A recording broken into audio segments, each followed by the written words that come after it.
So, what is your favorite thing about the X100f?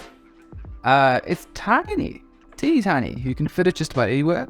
And it's not hugely obtrusive. So if you pull out this huge big thing, people get a bit like, so this you could do super nonchalant shooting here. And weirdly, the form factor, you can shoot with your thumb, which is really handy. So you can just go, can be slightly stealthy. But yeah, I love with all Fuji things, the manual controls. So I find the exposure compensation dial is perfect thumb placement. So I just always shoot aperture priority, my thumb to move this, and just scroll with that, and you can't go wrong. So that's the favorite thing about it.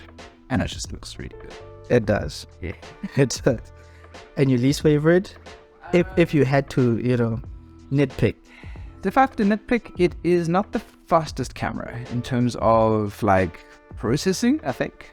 I've always shot with the XT bodies, and they are much quicker, a lot more kind of, I don't know, you can just pick it up, and whereas this unbind takes a little bit longer to do things. So you can just turn it on and start shooting, but I feel it takes a little bit longer. And yeah, it's just not quite as snappy as the flagship bodies.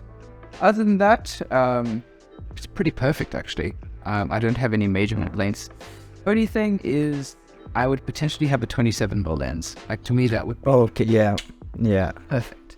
Because that's a 23. Yeah. Okay. If it was slightly tighter, it would be the best camera ever made. Okay. That's just personal. Yeah. You can zoom with your feet. So cheesy.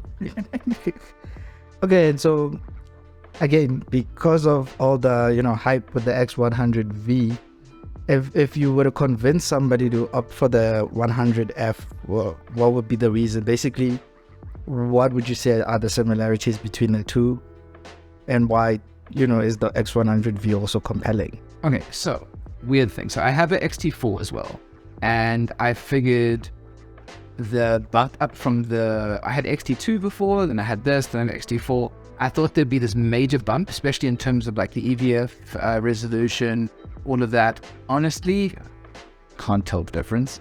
So if I was someone on the fence, I think you'd get basically exactly the same pictures. They made the lens on the V slightly better, wide open up close, but I don't shoot that, and most people don't. You don't But yeah. So I think that's just a bit of a gimmick. I think there's nothing that the X100V does that the F can't. Only thing that would potentially sway me is that it can be weatherproofed. You need to get the adapter and the UV filter, which kills the look somewhat, but that's the only thing for me. Otherwise, I think they are functionally identical cameras. True. Yeah.